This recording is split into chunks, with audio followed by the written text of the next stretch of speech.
अस्सलाम वालेकुम दोस्तों, सऊदी अरब की आज की फटाफट बड़ी खबरों में आपका स्वागत है। मैं हूं साकिब मिर्ज़ा और आप देख रहे हैं गल्फ लाइफ हिंदी। सऊदी अरब में कर्फ्यू में नरमी का सिलसिला लगातार जारी है। मदीना मुनव्वरा के कुछ इलाके जहां पर 24 घंटा कर्फ्यू लगा हुआ था, वहां के मोहल्ले के निवासी घरों से निकल सकते हैं। सऊदी प्रेस एजेंसी के मुताबिक मिनिस्ट्री ऑफ इंटीरियर ने ऐलान जारी करते हुए कहा कि कोरोना वायरस से संबंधित सेहत कमेटी की सिफारिश पर मदीना मुनव्वरा के मोहल्ले अल शरीबात, बनी जफर, अल जमआ, बनी खदरा और इस कौन के एक हिस्से को 24 घंटे वाली कर्फ्यू से छूट दे दी गई है। इस फैसले पर अमल शनिवार 9 मई से शुरू हो चुका है। यहाँ के निवासी सुबह 9 बजे से शाम 5 बजे तक अपने घरों से बाहर निकल सकते हैं।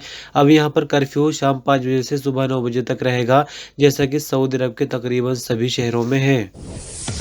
सऊदी अरब में एक तरफ तो कोरोना के मरीजों की संख्या लगातार बढ़ रही है, वहीं दूसरी तरफ रिकवरी में भी काफ़ी इजाफा देखने में आ रहा है।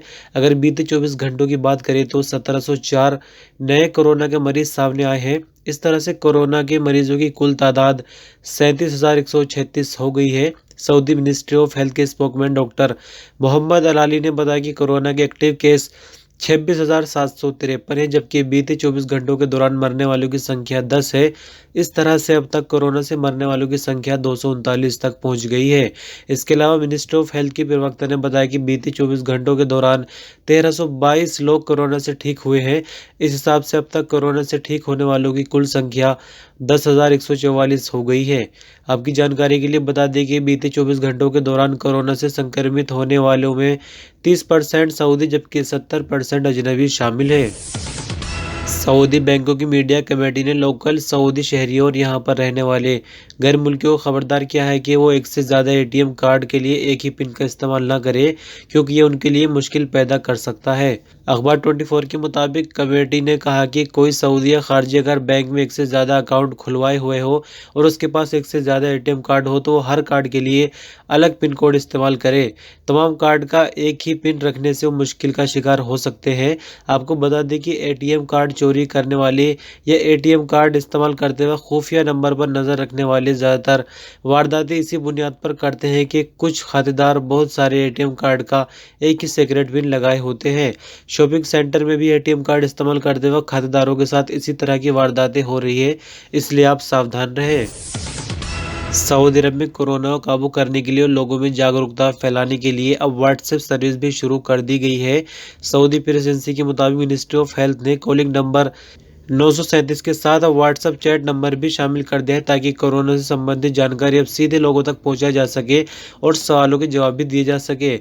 सऊदी प्रेस एजेंसी के मुताबिक व्हाट्सएप के जरिए जानकारी के लिए 9200058937 पर कॉन्टैक्ट किया जा सकता है, जहां पर मिनिस्ट्री ऑफ हेल्थ सीधे आपके सवालों के जवाब देगी। इस सर्विस के जरिए हेल्थ केयर की जानकारी और सेहत से संबंधित सभी सवालों के जवाब पता किए जा सकते हैं। आपकी जानकारी के लिए बता दें कि स्वास्थ्य मंत्रालय के कॉल सेंटर में 1000 से भी ज़्यादा कर्मचारी मौजूद हैं, जो सऊदी शहरी और खारजियों को टेलीफोन, सोशल मीडिया, ईमेल, फौरी चैट और अपनी वेबसाइट के जरिए सर्विस दे रहे हैं। सऊदी अरब में सऊदियों के नाम पर अजनबियों के कारोबार को ख़त्म करने के लिए सऊदी सरकार लगातार नए कदम उठा रही है। बकालों यानी किराना स्टोर को दी गई मोहलत भी आज इतवार यानी 10 मई को ख़त्म हो जाएगी। यानी 10 मई के बाद सभी बकाले, चाहे वो छोटे हो या बड़े हो, उनको ऑटोमेटिक सिस्टम वाला कंप्यूटराइज्ड कैश गल्ला लगाना होगा, जो बैंक से सीधे ज्वाइन होता है। यानी अब जितनी भी इनकम या खर्च बकालों से होंगे और वो पैसे कहाँ कहाँ जाएंगे, सब पर सरकार की नज़र होगी। इस हिसाब से सऊदी गवर्नमेंट अजनबी लोगों के इलीगल कारोबार पर कंट्रोल करेगी। जद्दा के किंग फहद अस्पताल में काम करने वाले एक सऊदी डॉक्टर ने इंसानी हमदर्दी की मिसाल कायम करते हुए अपने मरीज को दवाई उसके घर तक पहुंचाने के लिए 240 किलोमीटर का सफ़र किया। जानकारी के मुताबिक जद्दा से 240 किलोमीटर दूर अल्लेस का एक विकलांग मरीज कई दिन तक इस अस्पताल में भर्ती था। इलाज के दौरान डॉक्टर से काफ़ी अच्छे संबंध बन गए थे। बीते दिनों मरीज ने डॉक्टर को कॉल किया कि उसकी दवाई ख़त्म होने वाली है और लॉकडाउन की वजह से वो नहीं आ सकता, लिहाजा किसी भी तरह से मेरी दवाई भिजवा दीजिए। उसके बाद डॉक्टर ने कोरियर से लेकर दूसरी तरह की कई कोशिशें की जिससे कि दवाई मरीज तक पहुंच जाए, लेकिन ऐसा नहीं हो सका। आखिरकार इस रहमदिल सऊदी डॉक्टर ने खुद दवाई मरीज के घर तक पहुंचाने का फैसला किया और 240 किलोमीटर का लंबा सफ़र करके दवाई अपने मरीज के घर खुद पहुंचाई। सऊदी जियोलॉजिकल अथॉरिटी ने कहा कि असीर रीजन के करीब भूकंप के मामूली झटके रिकॉर्ड किए गए हैं। झटकों से किसी भी तरह का जानी या माली नुकसान नहीं देखने में आया। रेक्टर स्केल पर झटकों की इंटेंसिटी 3.45, जबकि ज़मीन के नीचे इन झटकों का असर 6 किलोमीटर तक महसूस किया गया। सऊदी अरब के रियाद शहर में Saudi food and drug authority और मिनिस्ट्री ऑफ कॉमर्स की टीम ने एक गोदाम पर छापा मारा, जहां पर सैनिटाइजर और दूसरे कई उपकरण जो अस्पतालों में काम आते हैं उनको बहुत गंदगी में और गलत तरीके से स्टोर किया गया था। जानकारी के मुताबिक गोदाम का कोई भी सामान सुरक्षा के पर्पज से इस्तेमाल के काबिल नहीं था। इसी के चलते चेकिंग टीम ने गोदाम को पूरी तरह से सील कर दिया और उसके मालिक के खिलाफ चालान काट दिया है, ताकि आगे की कार्रवाई की जा सके। आपको बता दें कि लोगों की सेहत और सुरक्षा को ध्यान में रखते हुए संबंधित विभागों से लगातार मार्केट के दौरे करके चेकिंग की जाती है, जिससे पता लगाया जा सके कि लोगों की सेहत से खिलवाड़ तो नहीं हो रहा।